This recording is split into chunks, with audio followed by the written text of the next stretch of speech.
So in this class, we will dive deep into the linear design models. Everything started with these 12 equations of motion. And these equations of motion, they are quite complicated because what we did is we added the forces and the moments onto the right-hand side of these equations. The next part is once you expand these equations come with these constant. These constants are defined for each airframe. So if you have an aircraft file, you can just download it and read this file and use that in your code. We also talked about the lift and drag models. We talked about the important flight regimes like a coordinated turn. We looked at the coordinated turn with the wind present. Then we looked at the equilibrium of centrifugal forces to make sure that the passengers can turn or bank, the aircraft can bank smoothly. We also looked at the concept of trimming, which is the dynamic equilibrium or the steady state flight. Then we looked at what do we mean by trimming, which is finding out that steady state or the dynamic equilibrium. And then gradually we moved on to the solutions, how to find out the trimming point. And then later we are going to we started looking at equations of motion and how do we control the lateral and longitudinal dynamics. So the easiest part is if you have a nonlinear differential equation of motion, you cannot use a linear technique such as transfer function or state space or any other linear control. So the way to do that is treat all the nonlinearity and unmodeled dynamics as a disturbance and design your control in such a way that control can overcome the disturbance and also stabilize the dynamics. These equations may look intimidating, but the concept is very simple. Start with the fundamental equation that you want to control. For an example, when this aircraft lateral dynamics is studied, we are interested in the lateral motion and clearly the roll and yaw. So that these are the motions. So the differential equations that we will be focusing on are the degrees of freedom that are associated with lateral kinematics. Then what we do is we use the trick wherein we treat the disturbance as unmodeled dynamics, nonlinearity, and finally simplify the whole thing into a transfer function. Now, what that means is in this particular case, delta A is the aileron input that is fed. That aileron input needs to overcome the external disturbance and the system dynamics. So that is the purpose of this transfer function. Lateral transfer function, we also talked about the course, and which is chi, and chi dot is equal to G by Vg tan phi. And then we expanded this transfer function. Later, we looked at the transfer function in the lateral direction that includes side slip. And again, we start the side slip equation and then finally found out the transfer function that gives us the side slip dynamics. Now, in the next chapter, all these things will come together. You will realize that in the aircraft simulation, if you don't supply appropriate control input, the aircraft is going to behave as an unstable system. So you will notice that once you add forces and moments without supplying appropriate inputs or without designing the controller, the aircraft would be unstable. But then what we are going to do is, in the next assignment would be, we will trim the aircraft and then we will add the controllers so that the aircraft will be stabilized. We also talked about the longitudinal transfer function. In the longitudinal transfer function, you have to look at the dynamics of the pitch dynamics, forward dynamics, and then the equations that you start with is the pitch dynamics equation, theta dot. Then you actually look at the equation for Q dot, and then derive this transfer function. The idea is the same. This guy is the disturbance. This guy is the disturbance. And that is treated, multiply that by this transfer function coefficient A theta 3 that gets fed, and the elevator input overcomes the external disturbance and the system dynamics, and gradually you get the value of Q, and later you get the value of theta. So we looked at the alternate formulation wherein you get the altitude from the pitch, which is nothing but the PZ or PZ, and then PZ dot is H dot, and we get the associated transfer function. Then again, same tricks, look at the kinematic variables that are associated in the longitudinal dynamics and use those to derive an equation that gives you the transfer function. We spent a lot of time in last class deriving these. Please understand, they may look intimidating, as I said earlier, but the basic concept is the same. We get this big nonlinear equation, we focus on the variables of interest, then we see what variables can be treated as a linear or they can be linearized, and everything else that cannot be linearized is treated as a disturbance, and you design the controller that can overcome the disturbance and control the dynamics. So that is the philosophy here. Again, if you treat the associated transfer function for the airspeed, this is what we get. And then you have the relationship between delta T, which is the throttle, which is nothing but the motor speed if you have a prop, and then the airspeed. Now, the next part, which I want to talk about, this is just an alternate way of expressing those same equations. And for that, what I want to talk about is I just want to review what we studied in robotics 1. If you recollect, in robotics 1, we performed the forward kinematics. We found out the homogeneous transformations. And at the end, what we did, we found out Px, Py, and Pz.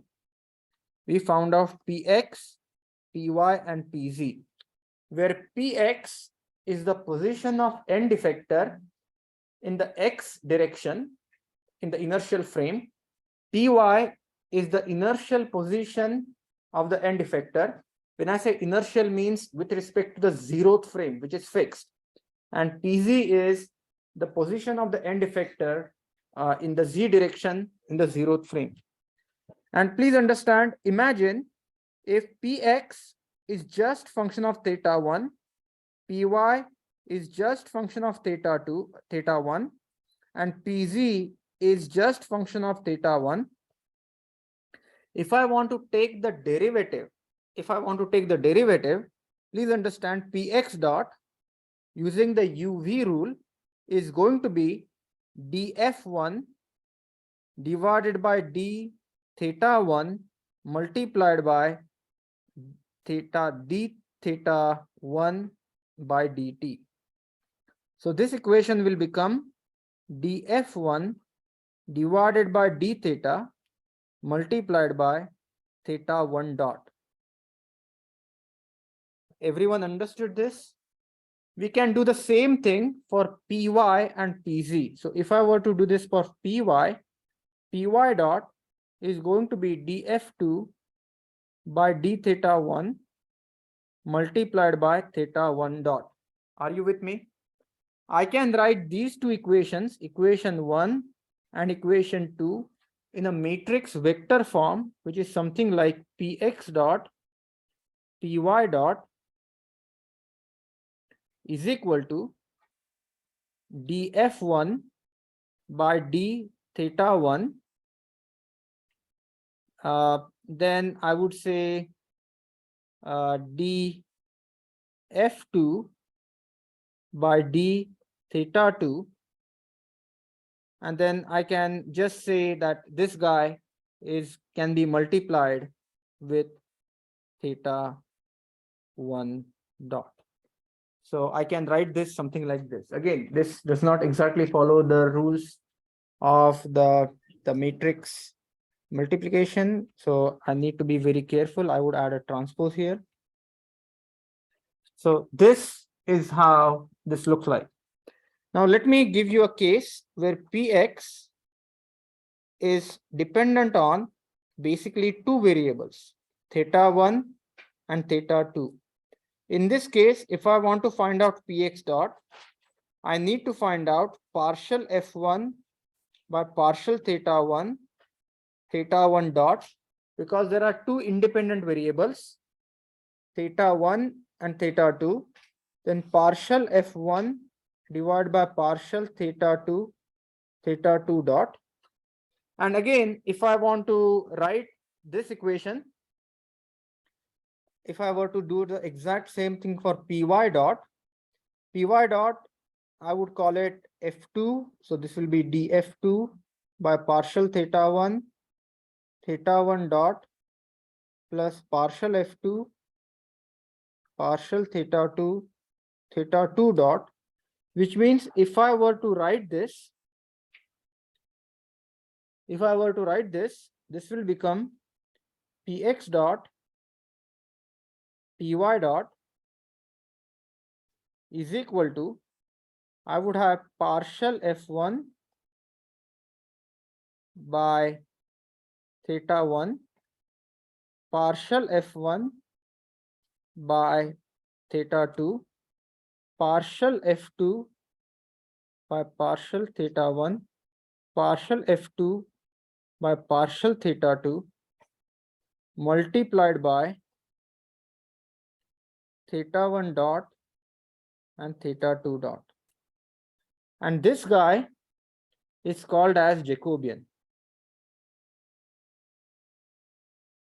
So if you think about it, what we have is, we have the Jacobian and we have the joint velocities. So we are going to do the exact same thing when we are going to study the dynamics in the state space, which means what I'm going to do is, I'm going to have some states. I'm going to take the system transfer function or system dynamics equation, find out its first derivative. In other words, do the Taylor series expansion. And then this is the linearization of the nonlinear dynamics. So this guy is nothing but A, what is over here. So when you look at the Jacobian, is nothing but the dynamics A, and then we will have the state vector X. So what we are going to do is exactly same as Jacobian. The only difference here is going to be we are going to take the derivative and then we are going to write those equations into a state space form where A times X, A is the matrix, X is the state vector, B is the control variable, control matrix or control vector, and multiplied by U, which is the control input. So at the end of the day, what we are going to do is, we are going to somehow linearize that whole nonlinear equation, collect all the linear terms, place them in this A matrix and multiplied by the state vector. And you can do that in a closed form using the calculations. Alternatively, you can do that linearization using MATLAB numerically, and we'll talk about both. So let's see how this can be done in the case of lateral dynamics. Now let's try to understand, let's identify the important question. Yeah. What is H40? Which one? It's not is equal to f of its transformation after Taylor's expansion around linear. This guy? And are you talking about which one? Oh, HOT is higher order terms. Oh, yeah, higher order terms. So these are the nonlinear terms. So these are higher order terms, which is nonlinear terms, which are like square and cubic. But what I want to show you is, so they gave a general procedure right here. So they said that you have a system dynamics equation. What you do is you use the Taylor series expansion, which is partial f with respect to partial x multiplied by the state vector, partial f with respect with partial u, which is the control state, multiplied by the controller input. And let me take an example and show you how this is done. And please understand, you can use either transfer function or you can use state space. If you have a transfer function determined, you can use the MATLAB command tf to ss, and that transfer function will be converted into state space form. If you have a state space representation, you can say ss to tf, and that state space will be converted into transfer function. So whatever we have seen earlier, that would translate, but I just want to tell you that how this is done. First and foremost, we are looking at lateral dynamics. So what are the kinematic variables in lateral dynamics? In the lateral dynamics, we have V, which is a velocity in the east direction. We have P, which is the angular velocity about x. Then we have R, which is the angular velocity about z. Then we have theta, which is the roll, and then we have phi, which is the yaw. So these are the state variables. And if you look at the control variables, so these are the controls. So what I want to show you is, and I will do this because no matter how complicated your dynamics is, at the end you are going to have this. So basically this is x and this is y, this is z. X, y, z. We are looking at the lateral motion. So what's happening in lateral motion? In lateral motion, you are looking at the velocity here, body velocity v. You are looking at the roll, the p, which is the body angular velocity about x. Then you are looking at r, which is the body angular velocity about z. Then you are looking at phi, which is nothing but the roll angle, which is roll phi. And then you are looking at psi, which is yaw. Everyone understood this? These are the important state variables that are that we need to derive the lateral dynamics equation. Now the next question is, what are the control variables that control the lateral motion? There are three control surfaces. One is elevator that controls the pitch. Second one is aileron that controls roll. And third one is the rudder, which controls yaw. So in the lateral dimension, in the lateral direction, you have aileron and you have rudder. So let me bring my 3D printed aircraft model. So in lateral direction, we have aileron that is going to control the roll, and then we have the rudder that is going to control the yaw. So these are the controller variables. Now what I'm going to do is I am going to grab the equations, and this is very important.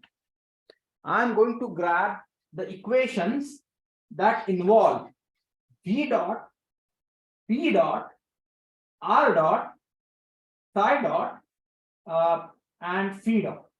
So what I'm going to do is, remember those 12 equations that we talked about on the very first slide I showed you? Out of those 12 equations, I'm going to grab the equation that indicate the derivative of the kinematic variables in the lateral dynamics. Once again, remember those long list of 12 equations? Out of those 12 equations, I'm going to grab the equation corresponding to V dot, equation corresponding to P dot, equation corresponding to R dot, equation corresponding to phi dot, and equation corresponding to psi dot. Everyone understood this? And these are those equations: V dot, P dot, R dot, theta dot, and psi dot. Everyone understood this?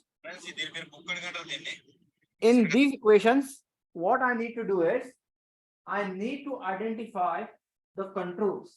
Can you see that?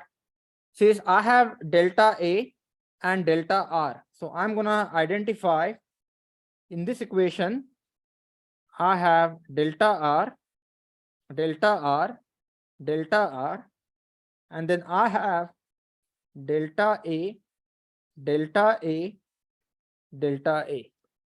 Everyone understood this? Everyone understood this? Any questions here? Because please understand, even though the dynamics may be for saucer, it may be for UFO, it may be for missile, exact same approach will work, whether you use state space or whether you use transfer function. I always found out that I personally like to work in state space because it's a sort of a recipe. So first, identify the dynamic states, then find out their variables. Then I want you to think about it, that each equation. So let's start with this. V dot equation is, I'm going to call F1. Do you agree with me?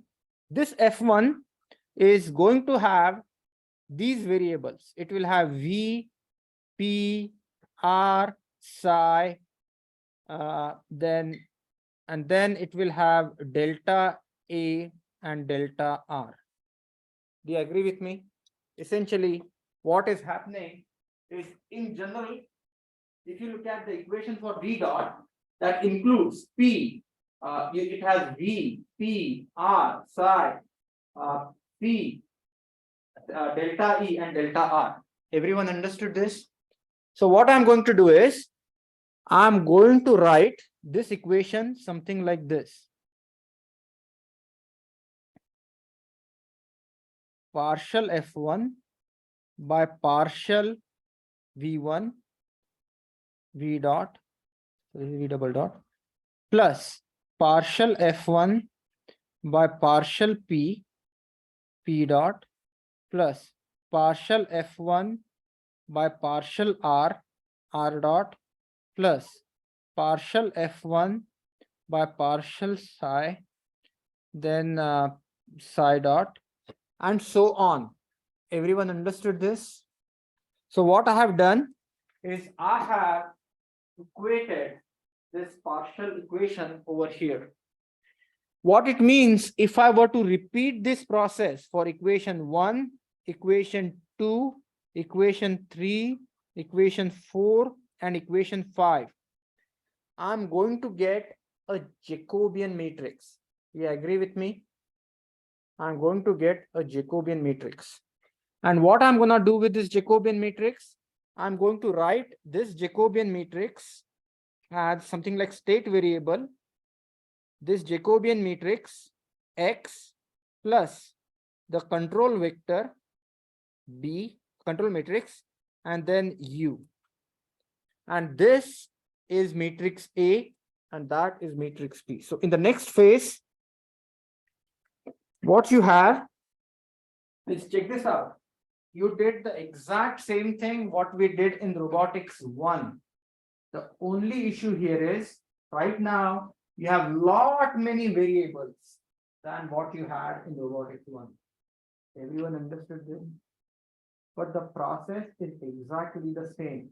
You don't have to evaluate the Jacobian in the closed form.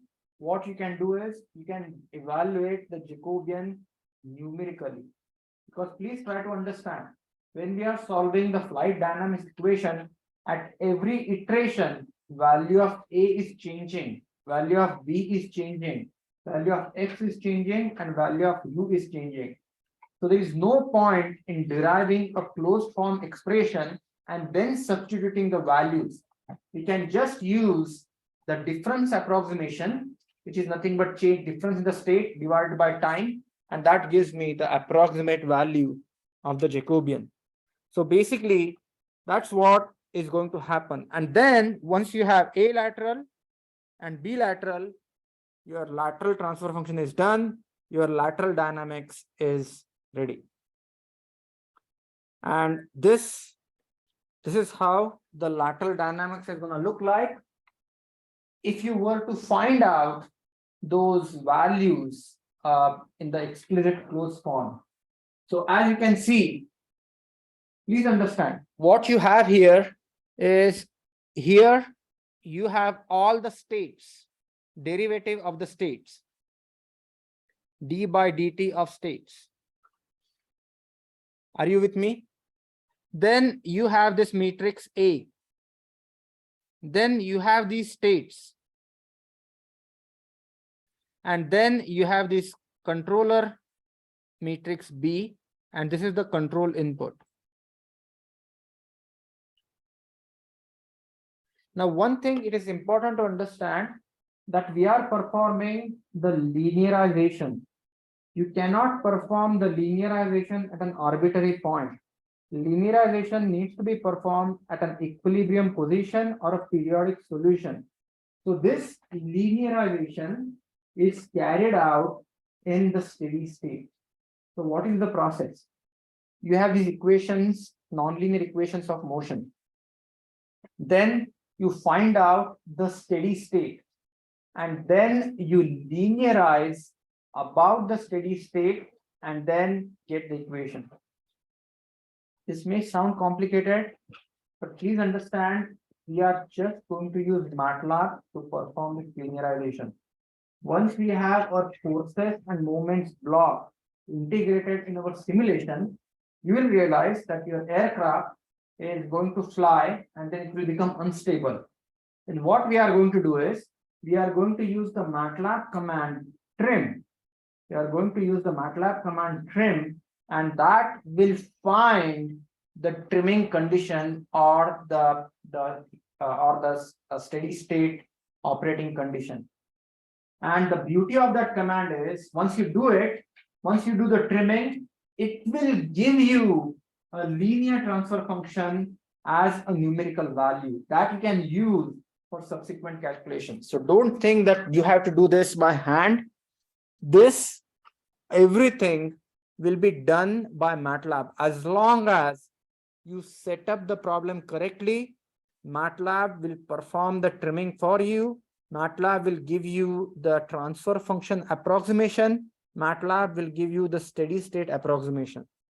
But I still want you to understand the process. Any questions here? Yeah. Would we be looking into observability and controllability? Okay, controllability and observability. So since you asked, tell me in layman's language, what is controllability? And what is observability? You see, it tells about a system that's stable at different points. Real. Since today is a Valentine's Day, I want to give you a Valentine's Day example. Imagine person A has a significant other, person B. Okay. So person A can observe person B, that is observability, but person A won't be able to control person B, that is controllability. Okay. On the other hand, if person A cannot observe person B, but says, hey, you know what? I'm gonna throw a big party. You come to my house. So basically, you can't observe, but you control. So that is controllability. In other words, controllability means your actuators can physically change that variable. Your actuators can physically change that variable. And observability means you have some sensors that can observe that particular state. Now, a classic example, you have spring mass system. And on the spring mass system, you want to understand the motion. So what you can do, it is very interesting. If you want to understand the motion, so what you can do is, there are two ways to identify, and this is an important example. So hopefully this will clear what a controllability and observability is. So imagine this is a spring mass system. And what I have is I want to measure the position of this mass. So I want to know what is the position of that mass. But I have a Doppler radar. Doppler radar, just like the speed gun, can give me the speed of the object, not the position. Potentially, I can integrate the speed, but it will not give me the absolute position. It will give me the relative position. Everyone understood this? Which means with Doppler radar, the state X is not observable because I cannot find out absolutely where the state is, but I can observe X dot. Everyone understood this? No? Okay. So imagine you have this Doppler radar here, or the speed gun. If a cop has a speed gun and the car is driving, cop can only say that this is the speed of the car. Do you agree with me? It won't be able to tell me how far the car has traveled. Do you agree with me? Which means I can only observe the speed. If I were to use the GPS, then I know where the car started, where the car is. So I know exactly how far the car traveled. So what that means is, if I use the Doppler radar as my sensor, I have one state which is observable, but the second state that is not observable. Do you agree with me? Now, if I have a GPS, then I have the starting point, end point, and also the time it took to go from point A to point B, which means I know the position and I know the velocity, which means I have access to both these states, which means the system is completely observable. Everyone understood this? So controllability and observability, again, you look at the matrices, and then you find the rank, and then you see whether the system is observable or controllable. But that's what it means.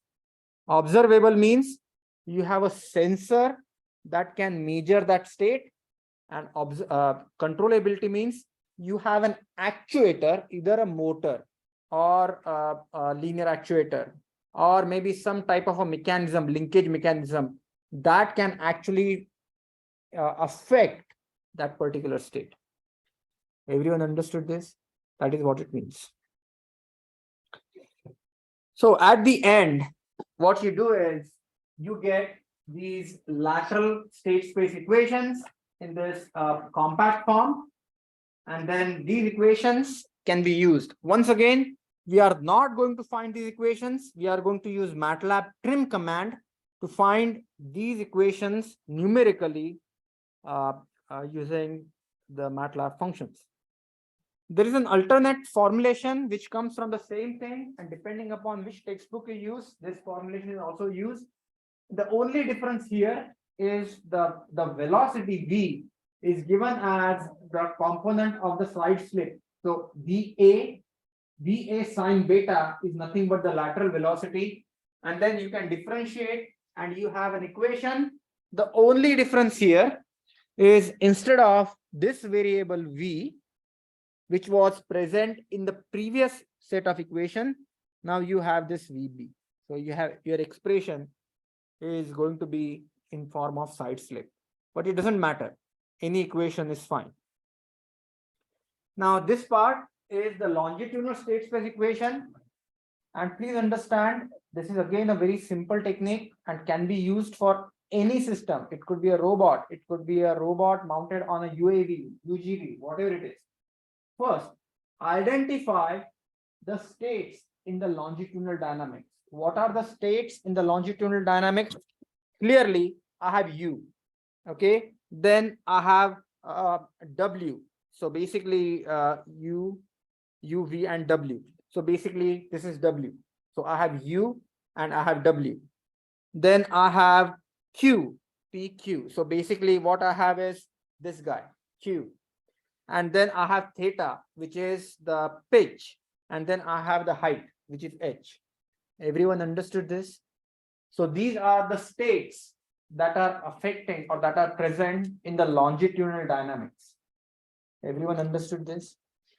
Then what are the controller variables? Control variables are delta E and delta T. Why delta E? Delta E controls the pitch and thrust controls the airspeed, pitch and airspeed. So that's why I have delta E and delta T. Now what I'm going to do is I'm going to grab the equations corresponding to U dot, W dot, Q dot, theta dot, and H dot. U dot, W dot, Q dot, theta dot, and H dot. Everyone agrees with this? Now the next step, what I'm going to do is I'm going to do the same jugglery that we did earlier. Going to take the partial derivatives and form that big matrix. So you will see this is what I get when I perform this partial derivatives. And then again, once you put this in the form, this is the expression in closed form, but we are not going to use the closed form. We'll use MATLAB to perform the trimming operation. And then again, if you want to look at the alternate form, which includes the value of angle of attack and the side slip angle, you can actually write this equation instead of writing it in W. You can actually write this in U, basically alpha, and you have the equation for beta from the previous formulation. And then you get these equations. The next thing which I want to talk about is the models that I showed you. They are full scale models.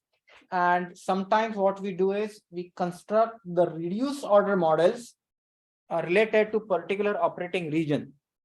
And there are certain motions of the aircraft in the longitudinal direction and lateral direction that are predominant. And they are called as the modes. Now, what is the mode? Mode is sort of a way of operating, which means when the aircraft is flying, instead of me explaining what these modes are, the best way is I want you to go to YouTube and just say short period mode. Then just Google cuboid mode, then roll mode, spiral divergence mode, Dutch roll mode. And you will see that in the longitudinal, you have something like going up and down. Then in the cuboid mode, basically it goes like this. In the roll mode, basically the aircraft rolls. And then spiral divergence mode is like aircraft moves in the spiral direction. And the Dutch roll mode is like it follows this second order Dutch mode. So instead of me explaining you what these modes are, just go to YouTube and Google short period mode. It will show you a nice animation of what short period mode is, what cuboid mode is, what roll mode is, what spiral divergence mode is, and what Dutch roll mode is. I want you to just go to YouTube and watch the videos corresponding to these modes.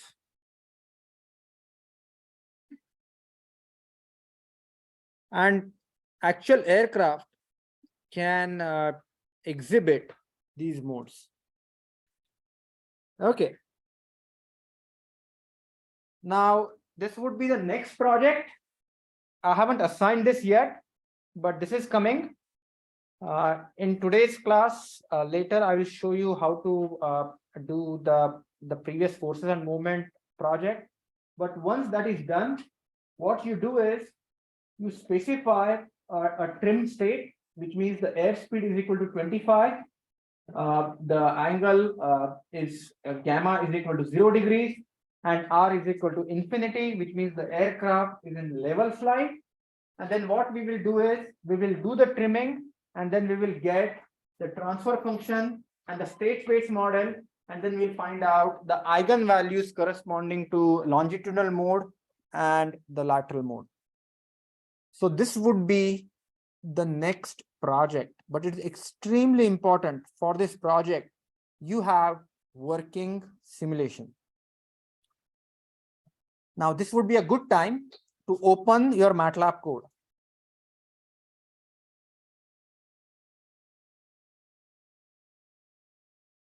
And before I begin, I want to ask, was anyone able to do this simulation working, the project? So let me show you what is asked. And then I will kind of guide you to the solution. So what I want to do is, so what do we have? First and foremost, in the previous assignment, what you should have is, you should have MAV dynamics fade to draw aircraft, and you are specifying Fx, Fy, Fz, L, M, and N. Everyone understood this? Now, what needs to happen now is that MAV dynamics, we supplied forces is equal to 0, moments is equal to 0. Now we need to update those functions. So bear with me. I'm going to go step by step, and it will take half an hour. So this S function is called MAV dynamics. MAV, this is exactly same as you have. So now I'm going to show you this function, and everyone pay attention.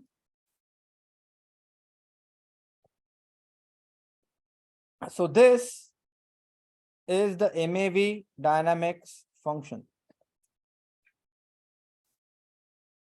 Are you with me? The first line of function is the standard Simulink syntax. MAV dynamics, the states are T, X, U, flag, MAV. Switch flag, you should have this case 0. You should have this case 1. You should have this case 2. Everyone okay with the code that is shown over here?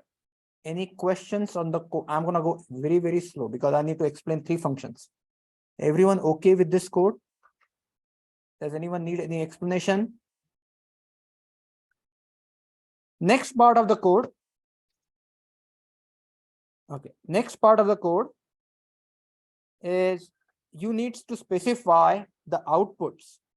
Outputs is systems MDL outputs TX. And then case 4 is given, case 9 is given, and this there is an unexpected flag if something were to happen, and then if it doesn't work, that is the unexpected flag. Now, next function is you have to initialize the MDL, which is the Simulink S function is required to be initialized. And then what we do is in initialization, you specify number of constant states, number of numerical state 0, number of outputs, now number of inputs, 3 forces and 3 moments. So you have 6 inputs. And number of sample times is 1 because we need at least 1 sample time. Then we need to specify the initial conditions. So I'm sure you work in quaternions. So you have Pn0, Pe0, Pd0, U, V, W, E1, E2, E3, P0, Q0, R0. And then you will initialize the time of sample, which is TS is equal to 0. And then this is the boilerplate code that Simulink needs. Now, this is the most important function. But before I start going into this function, any questions up to this point? Is your code same or similar to the code that I have here? Anyone in the class has any questions? Okay, now let's look at the line by line changes that we need to make. So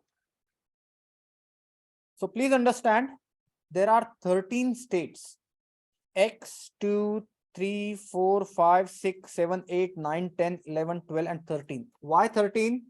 Because when we had Euler angle formulation, we had 12 state variables equation. Once we converted into Coutonian formulation, we have 13 state variables. So these are the state variables. Now, I have to add fx, fy, fz for the forces in x, y, and z. And then I have to add the moments. Sorry, I will have to add moments, which is nothing but L, M, and N. So E, L, L, M, N. These are the moments. Then I show the rotation matrix, which is in the form of Coutonian. And then I have this rotation matrix multiplied by the velocity in the body, UVW. Then I have Pn dot, Pd dot, Pd dot. And then this is where those equations, U dot, V dot, W dot is shown. And then since we are doing the Coutonian, please understand, for Coutonian, we need to normalize at every iteration. Remember what is normalization, which means the total magnitude of the Coutonian needs to be 1. So this is where we perform the normalization, and lambda is the constant that is used for convergence. And at this point, let me ask you, are there any questions up to this point? Yeah. So line 162 down to 168, that is the normalization of the quantity. So this is where we find the norm. And then here, which is the value of W, this equation is given in the textbook. Lambda in the parentheses 1 minus normalization, P lambda 1 minus normalization. And so this equation comes from the textbook or the slides which I have shown in the last class. Everyone okay with this? This is the time to ask questions, okay? Then I have E0 dot, E1 dot, E2 dot, E3 dot, and then I have this equation for P dot, Q dot, R dot. What is P dot? P dot is the angular acceleration about X, Q dot is the angular acceleration about Y, and R dot is the angular acceleration about Z. Everyone understood this?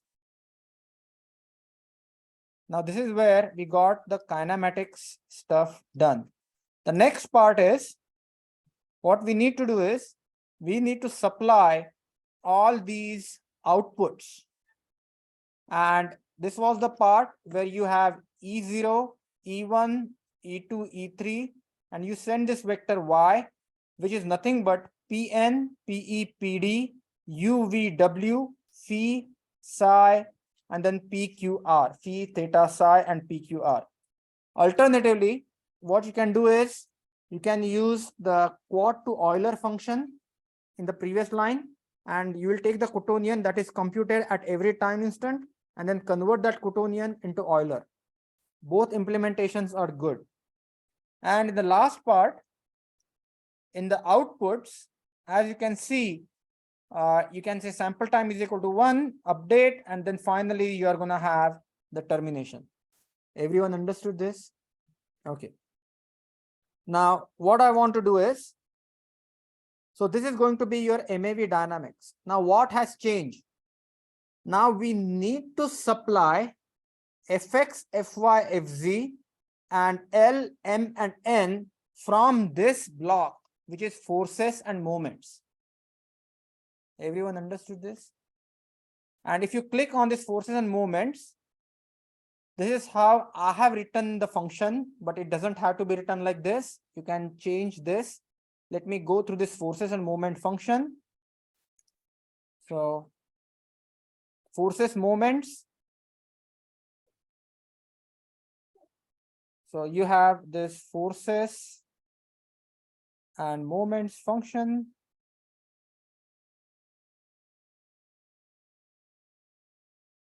So forces and moments. Now please pay attention to this function.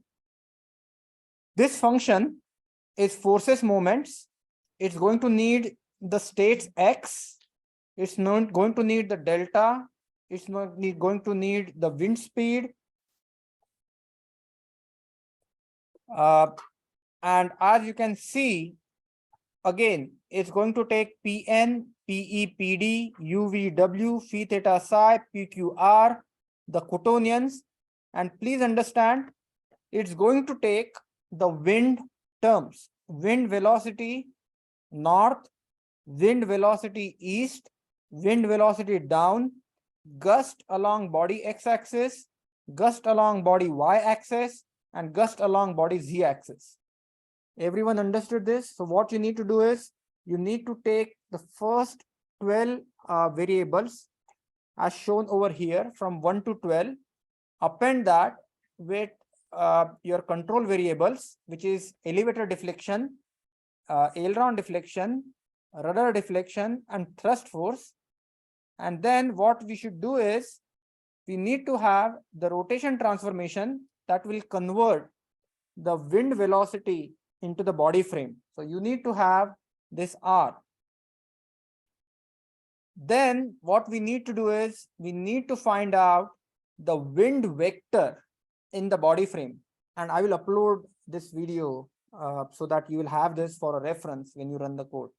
So you will have this rotation transformation, and then you will have the wind vector in the body frame. Then you will find the wind vector in the inertial frame. And then what you will do is, you will find the velocity relative to the air mass. You will find the velocity relative to the air mass. That is exactly the way I described the equations. Then what we need to do is, in the next part, we have to find out the airspeed, we have to find out the angle of attack, and we have to find out the side slip beta. And the equations are given as UR VR square, so the relative velocity square, VR square, WR square, and finally it gives me the value of VA, which is the airspeed, and then it gives me the value of alpha, and then beta, and then Q bar is nothing but the dynamic pressure, 1/2 rho VA square. So this is the density. So basically, CA is cosine alpha, short form. SA is the sine alpha, and I'm finding the PQR just so that we can introduce, I can add those in the forces. Next thing is, I need to find out the gravitational forces. And please understand, if you look at the gravitational forces, you have the mass, and what you do is, basically you multiply it by the component of gravity, value of theta. Then you use the linear model, and then find out the values of lift and drag forces. So you have these forces.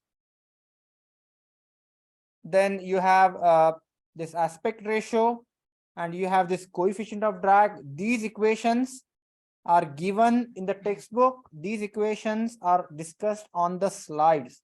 So you have to code these equations in the slides. And then what you need to do is, you need to find out the lift force, and then you have to find out the drag force. You have to find out the lift force, and you have to find the drag force.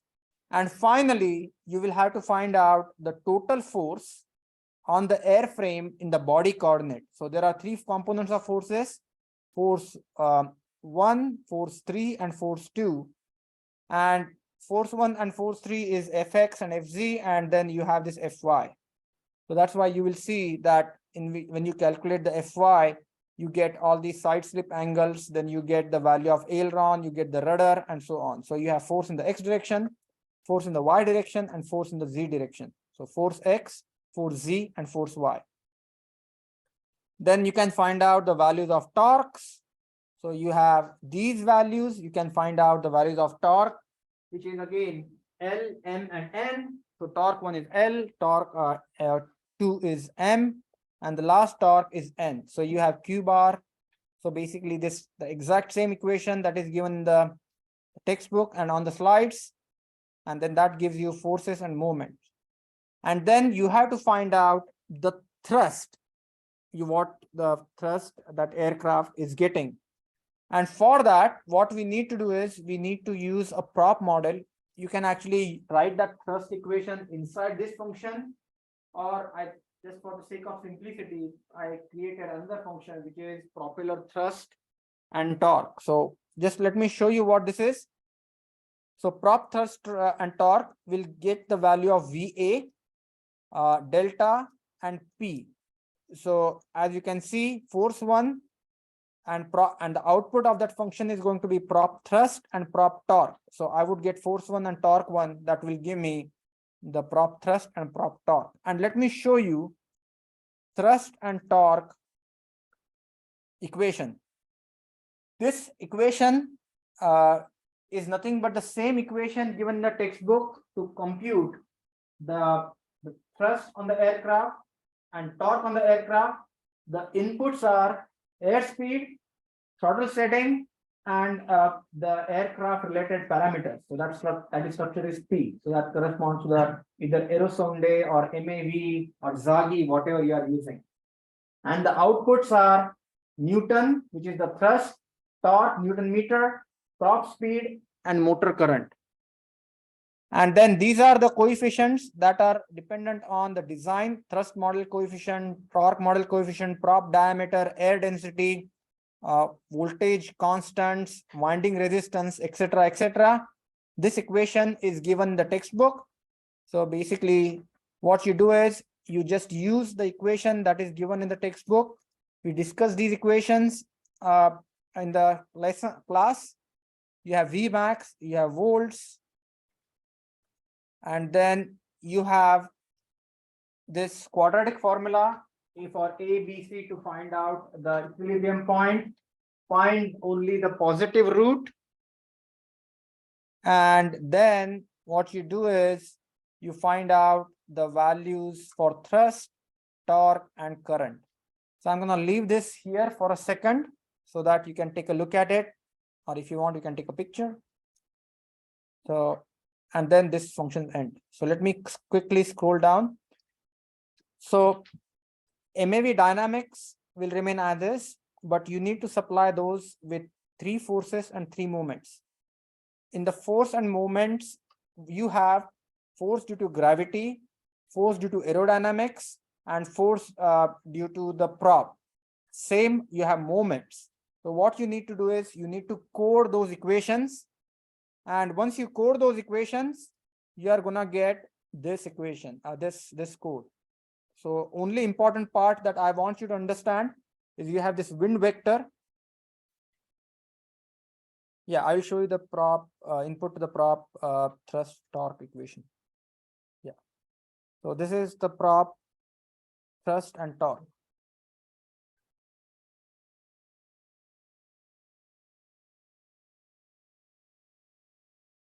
Everyone understood this?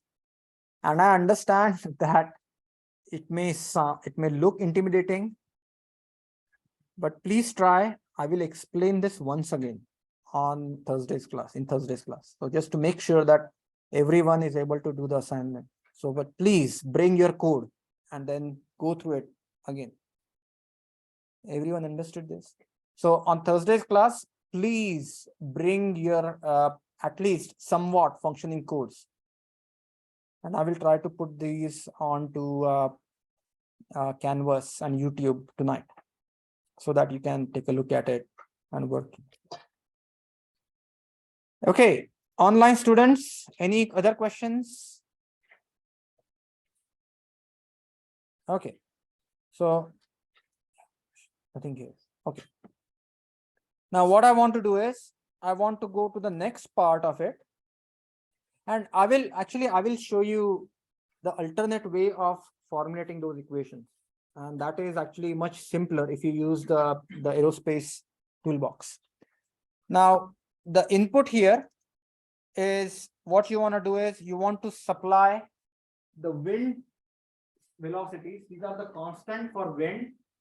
Then you have to supply the gust velocities. So you have to supply the gust.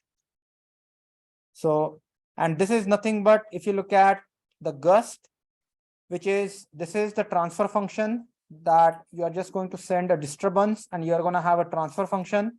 This transfer function is nothing but the same transfer function given the textbook and we discussed. So you have the gust velocity in X, gust in Y, gust in Z. But as a first line approximation, if you want to ignore the gust velocities or wind velocities, that is okay. So what you can do is, for the time, you can ignore this. This is the random number generator. So you can generate the gust. And then here you are going to supply the aileron input, elevator input, aileron input, rudder input, and the thrust input. So those will be the 4 inputs. And then you can actually display the air data. You can actually display it with the blocks or the meters. Okay, now I'm going to show you how this simulation runs. So run. Okay. So MAV dynamics does not exist. So if you click on this, I think what I don't have is most likely I don't have the, let me see.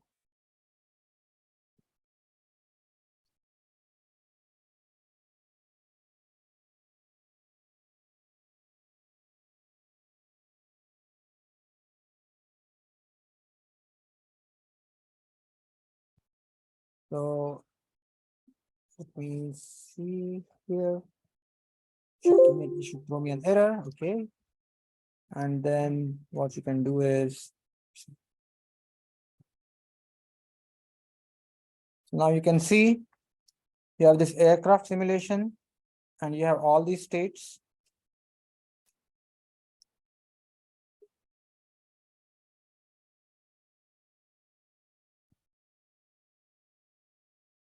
Maybe this is a simple question, but what's the difference between the wind and the gust?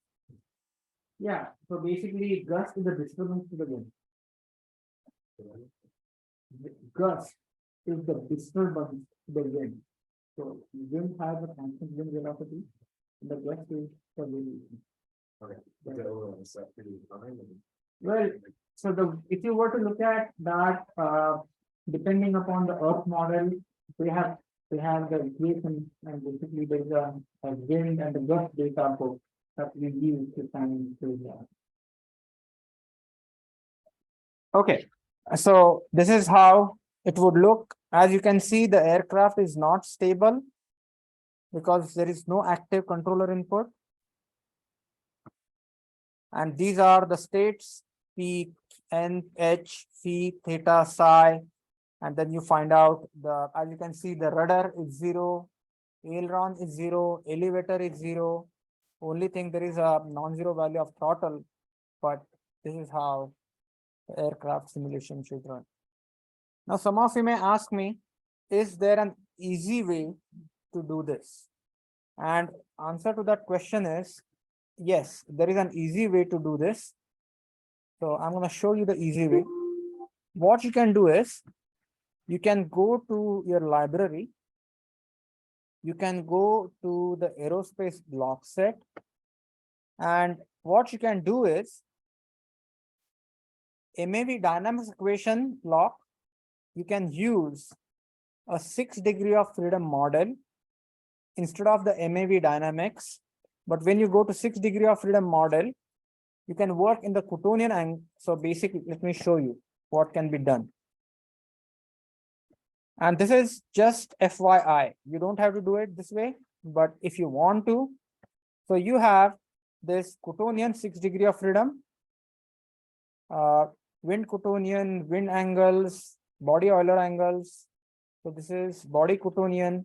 Let's start with the most simple one, which is Earth center, Earth fixed Cottonian.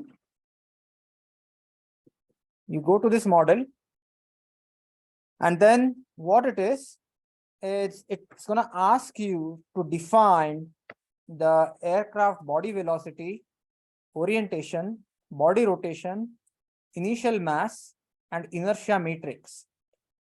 Depending upon what UAV you are using, you are going to have an inertia matrix. You can specify inertia matrix over here from either Aerosonde or Zaghi parameters. You can actually, simple math is, then it will ask you what type of model you want.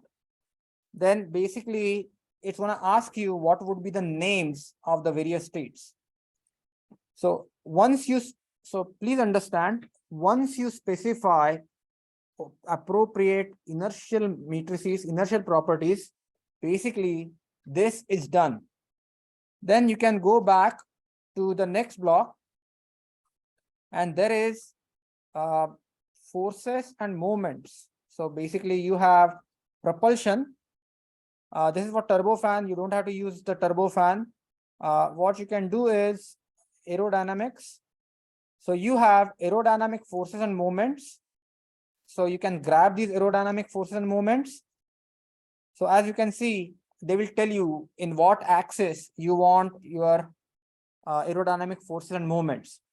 Our dynamical equations of motion are in body coordinate. So our forces and moments should be in body coordinate. You agree with me? Then what I'm going to do is connect these forces, connect these moments. Are you with me so far? Then if you look at the input to this, you will have to supply the coefficients Q again to find what will be the dynamic pressure, CG, CP, and so on. So those values, they come from the parameters of the MAV. So basically you can use the Aerosonde or Zaghi and then substitute for that airfoil, what is the body coefficient, what is the dynamic pressure, what is the center of gravity, and where is the center of pressure for that aerofoil. That is given in that file. Then what you need to do is you need to look at the environment, and then you have to incorporate the effect of gravity. So it will ask you what type of gravitational forces you want to implement. And then you can see if you want to implement what the world gravity model, or if you want to use, we don't use centrifugal, we use the Earth center, Earth fix. So you can use either this zonal harmonic model, or you don't use spherical harmonic model. So this is, and then what you do is basically what you can do is, so you can use, you don't have to use the actuators. Then you don't have to use the pilot models. You don't have to use the propulsion models. The only you have to actually, there's a wind model that you can use. So you can use this either Dryden model or Gust model that you can grab and actually provide the input of that model to your simulation. So what I'm trying to say is, what we did, everything can be done using this. And there is a nice MATLAB tutorial on how to do the flight vehicle dynamics using aerospace block set. So you can actually minimize all this by using an aerospace block set. Yeah.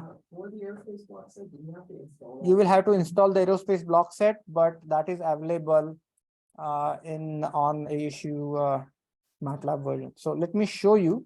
Yeah. Question? Chapter 4. There's a separate MAV dynamics file, not the one that you used for project 2. Is that not used for this? What I don't know if it is using the same parameters or if it is using the different parameters. So I would encourage you to look at these examples. So I don't know, honestly. I think I used the previous model. There are only two models. One is Zagi and other one is Erosonde. So I used the default model that was given when we did this earlier simulation. So I would just go with that. So if you look at these examples, step by step, on the aerospace block set, you would be able to design, or you would be able to use. And these forces and moments are usually given in the DATCOM forces and moments file. So basically you have this digital file that you can import inside the MATLAB environment and then run the simulation. So with that, okay, there are questions. Let me see, there are some questions here.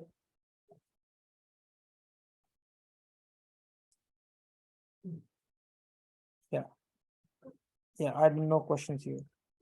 Okay, if there are no questions, then I will stop here.